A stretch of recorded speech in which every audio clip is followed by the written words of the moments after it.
A Greater Manchester police constable has been given a final written warning following his interactions during the detainment of a 13-year-old boy, where he sprayed the young lad in the face with incapacitance spray, clearly showing that police fail to act proportionately in their duties, and when you give poorly trained sociopath weapons to use, they will use them rather than use their brain.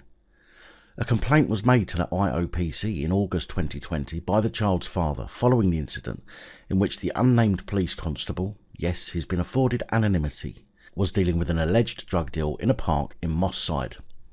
The child is said to have run away after 2 failed stop and searches, and when police caught up with him, one of them sprayed the lad right in the face with the CS gas. The IOPC investigated the incident and disciplinary proceedings were arranged.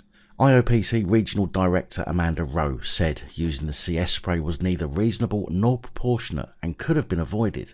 They said, "We found no evidence the boy posed any immediate threat to police or the public, and the officer's conduct during the incident fell short of what we would expect of a serving officer. While no serious injury was caused to the child, we know interactions like this with the police can have lasting and damaging impact on public confidence in the police. Police officers are trained to deal with challenging situations and should only deploy CS gas when it is necessary, proportionate and reasonable." Well, I'll tell you what's not proportionate or reasonable. The fact that police are routinely allowed to use this spray on members of the public when they don't get their own way and where there is no danger to the police constable at all. PAVA and CS gas canisters are classed as firearms under the Firearms Act 1968, specifically Section 5(1)(b) of the Firearms Act, which states, "Any weapon of whatever description, designed or adapted for the discharge of any noxious liquid, gas or other thing. This includes stun guns or electric shock devices, CS gas, but not usually cattle prods depending on the type." So the police may as well be going around and shooting people in the face with a Glock, for the purposes of the legislation, that is. The worst part is that the investigation found no evidence that the boy posed any immediate threat to police or the public, and the cop at the scene still deemed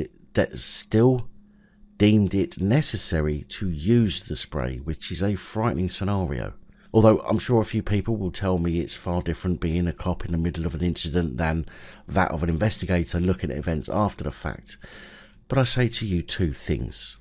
Number 1, regardless to what commotion was happening, this was a 13-year-old boy, and if a police constable cannot detain a 13-year-old child without using weapons, then either he needs a serious retrain or needs to find another job.